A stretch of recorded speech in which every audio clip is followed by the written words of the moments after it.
Sa simula ng pelikula, ipinakilala sa atin ang isang lalaking nagngangalang Mitch kasama ang kanyang kasintahang si Katrina at nagkaroon sila ng magandang bakasyon sa Ibiza, Spain. Matagal ng kasintahan ni Mitch si Katrina at may naiisip siyang espesyal na plano. Gusto niyang mag-propose kay Katrina at meron siyang kakaibang singsing na isinuot niya bilang pendant ng kwintas para gawin ito. Masayang-masaya si Mitch kung saan kinunan niya ang kanilang magagandang sandali sa maaraw na dalampasigan. Yes. Yeah? Yes. At hindi na siya makapaghintay na tanungin ang kasintahan na pakasalan siya. Pagkatapos gawin ang kanyang madamdaming proposal, nagpa siya si Mitch na i-treat silang dalawa ng inumin upang magdiwang. Gayunpaman, biglang naging bangungot ang kanilang kaligayahan. Nang hindi inaasahan, isang grupo ng mga terorista ang sumugod sa lugar at pinaputukan ang mga inosenteng tao nang walang anumang dahilan. Nasugatan si Mitch at sa kasamaang palad, namatay si Katrina sa kaguluhan. Makalipas ang 18 buwan, nabalot si Mitch ng galit at pagnanais na makapaghiganti. Dahil dito, dinedicate niya ang kanyang sarili sa matinding training sa martial arts at sharpshooting.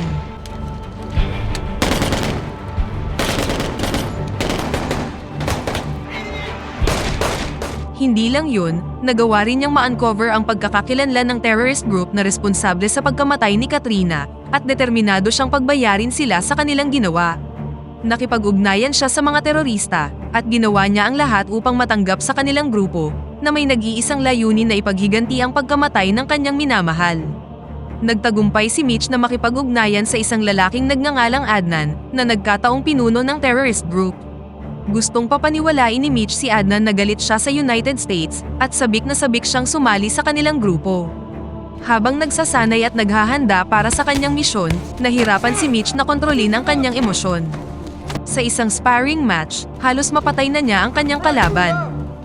Lingid sa kanyang kaalaman, binabantayan siya ng CIA, lalo na pagkatapos niyang makipag-ugnayan kay Adnan na target din ng ahensya. Kalaunan, muling nakipag-ugnayan si Mitch kay Adnan, at nagsimulang magtanong si Adnan sa kanya upang subukan kung gaano siya kadeterminado.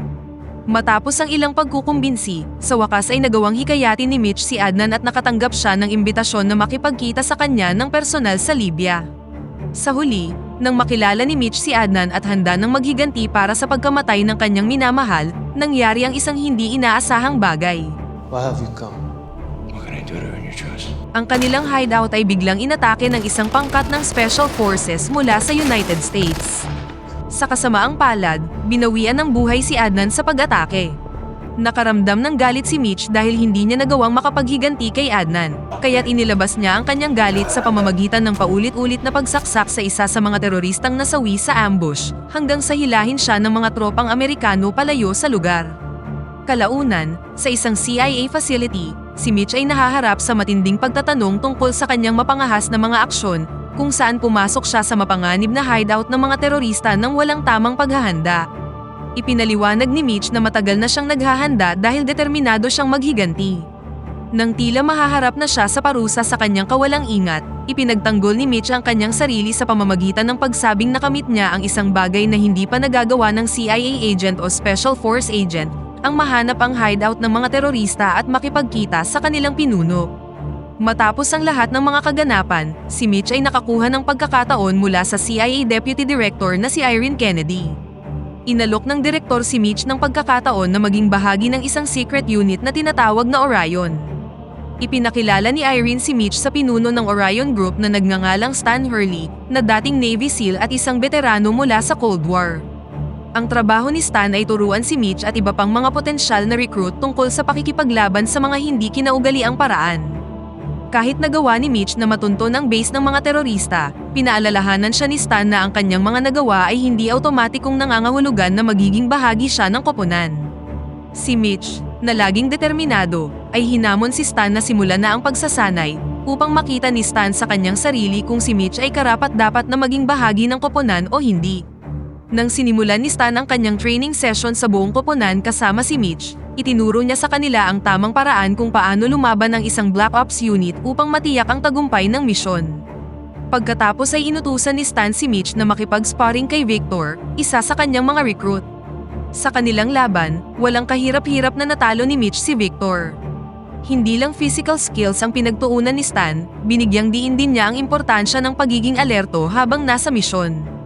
Dagdag pa dito, iginiit din niya ang importansya ng pagkontrol sa emosyon habang lumalaban.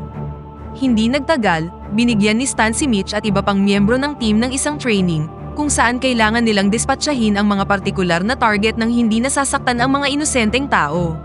Kapag natamaan nila ang maling target, makakatanggap sila ng electric shock. Nang makita ni Mitch ang isang larawan ni Adnan, hindi niya napigilan ang kanyang galit at nagpatuloy sa pag-atake kahit na hindi si Adnan ang kanyang nakatalagang target. Sa kabila ng sakit mula sa electric shock, hindi tumigil si Mitch hanggang sa napatumba niya si Adnan. Sina Stan at Irene, na nagmamasid kay Mitch, ay tila nadismaya ngunit napahanga rin sila sa kanyang determinasyon. Sa sumunod na eksena, si Irene at ilang mahahalagang opisyal ng US ay bumisita sa Iranian Embassy sa London. Nandoon sila para magtanong tungkol sa isang ninakaw na plutonium-type nuclear material na kinuha mula sa isang nuclear facility sa Russia. Tila ang mga nuclear stuff na mga ito ay maaaring maiugnay sa mga Iranian hardliner na hindi nasisiyahan sa nuclear deal sa pagitan ng Iran at Estados Unidos. Gayunpaman, si Minister Bahers na kumakatawan sa Iran ay itinanggi ang anumang pagkakasangkot sa pagnanakaw o pag-trade ng mga nuclear materials. Samantala sa Poland, mukhang sinusubukan ng ilang Russia na magbenta ng plutonium nuclear material sa isang lalaki na kilala sa pangalang Ghost. Nang mapansin ng mga pulis ang kanilang kahinahinalang van, lumapit sila at nagsimulang magtanong kay Ghost. Ngunit nang ipilit ng mga opisyal na halughugin ang sasakyan, pinatay sila ni Ghost pati na rin ang mga Russian, at pagkatapos ay mabilis na nawala sa gitna ng mga tao. Samantala, nakita ni Stan ang isang news report tungkol sa insidente sa Poland, kung saan nakunan ito ng isang CCTV camera. Sa kanyang pagkabigla, nakilala ni Stan ang taong responsable bilang si Ghost, isang dating miyembro ng Navy SEAL at Orion, na pinaniniwalaang namatay sa isang misyon ilang taon na ang nakakaraan. Nang ma-realize na ang kanyang dating trainee ay sangkot ngayon sa kalakaran ng plutonium, hindi na siya nag-aksaya ng oras. Nakipagkita siya kay Irene at inatasan ng direktor si Stan at ang kanyang team na pumunta sa Istanbul, Turkey. Ang kanilang misyon ay ihinto ang nuclear material deal na binabalak ni Ghost at hulihin ang isang Iranian na nagngangalang Sharif. Hindi nagtagal, nagtungo na sina Stan, Mitch at Victor sa Istanbul para sa kanilang misyon. Doon, nakilala nila ang isang babaeng agent na nagngangalang Anika na tutulong sa kanila. Habang pinagmamasdan ni Mitch at Anika si Sharif at ang tauhan niyang si Camille, biglang tumayo si Mitch, binangga si Camille, at kumilos na parang aksidente lang ito. Kalaunan, si Stan at ang team ay bumuo ng isang plano upang itigil ang transaksyon ni Ghost. Ang trabaho ni Stan ay i-disable ang military official na nangangasiwa sa mga utos ni Sharif, habang sina Mitch at Victor naman ay itatrack si Sharif at hahanapin si Ghost.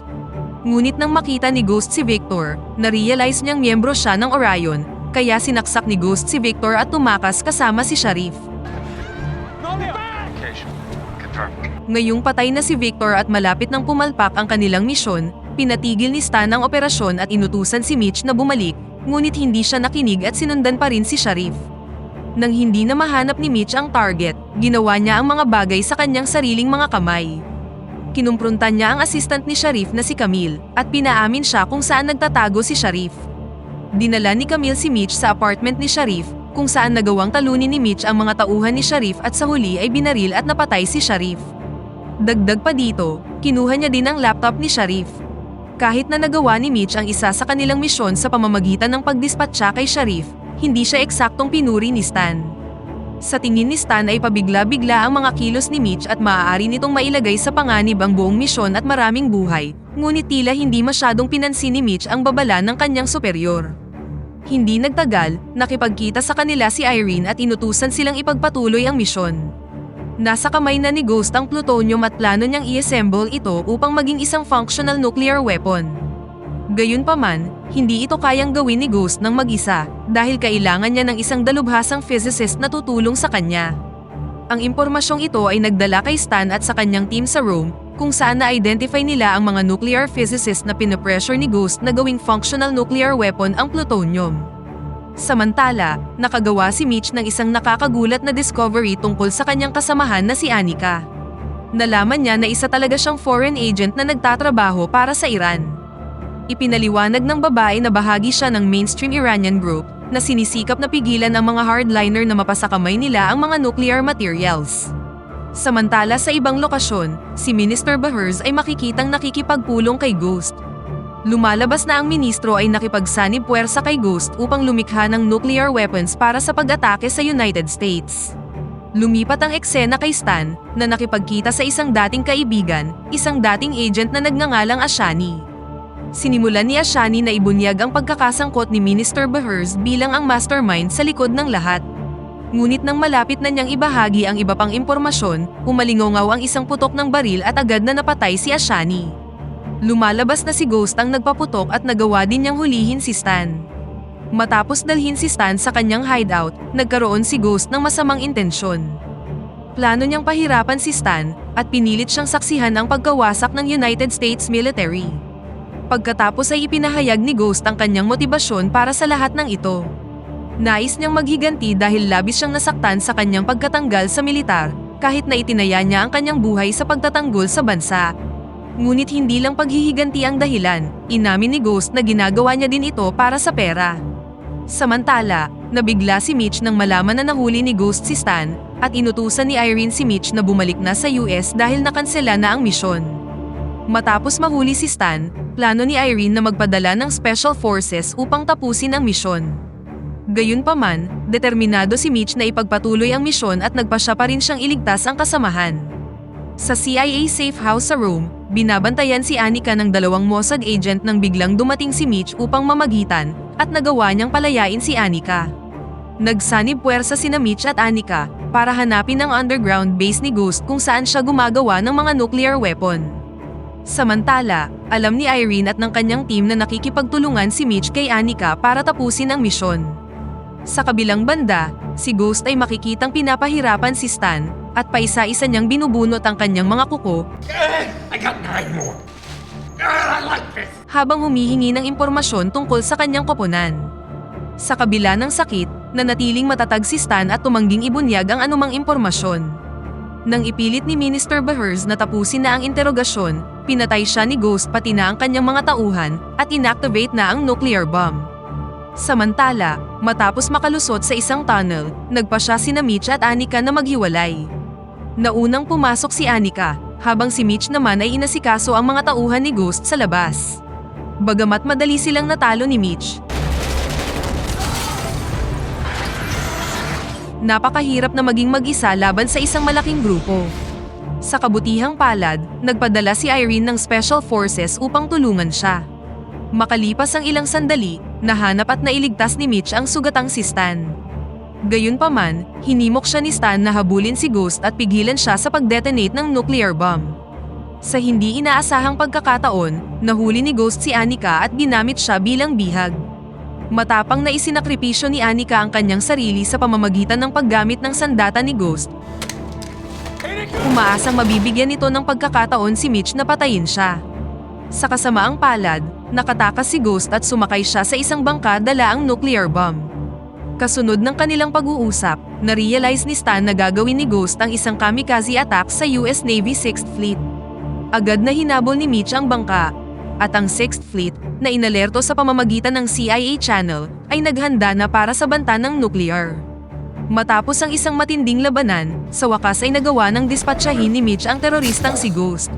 Pagkatapos ay kumilos na siya upang baguhin ang takbo ng bangka palayo sa 6th Fleet upang protektahan ito mula sa malaking pagsabog. Ihinagis ni Mitch ang nuclear weapon sa dagat at lumayo sa lugar sakay ng isang Navy rescue helicopter na ipinadala ni Irene para iligtas si Stan. Makalipas ang ilang sandali, sumabog ang device na nagdulot ng napakalaking sinkhole at malaking tsunami na tumama sa 6th Fleet. Sa isang himala, ang lahat ng Navy personnel ay nakaligtas sa napakalakas na pagsabog. Matapos gumaling sa kanyang mga sugat, inilihim ni Stan kay Irene na nagbabakasyon si Mitch sa Dubai. Nang tanungin ni Irene ang tungkol sa kinaroroonan ni Mitch, hindi ibinunyag ni Stan ang totoo.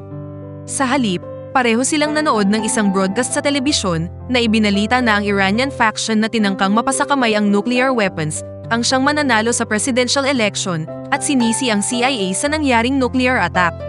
Samantala sa Dubai, Ang newly elected Iranian presidential candidate at ang kanyang mga bodyguard ay pumasok sa isang elevator kung saan naroon din si Mitch na binigyan sila ng isang matamis na ngiti at dito na nagtatapos ang pelikula.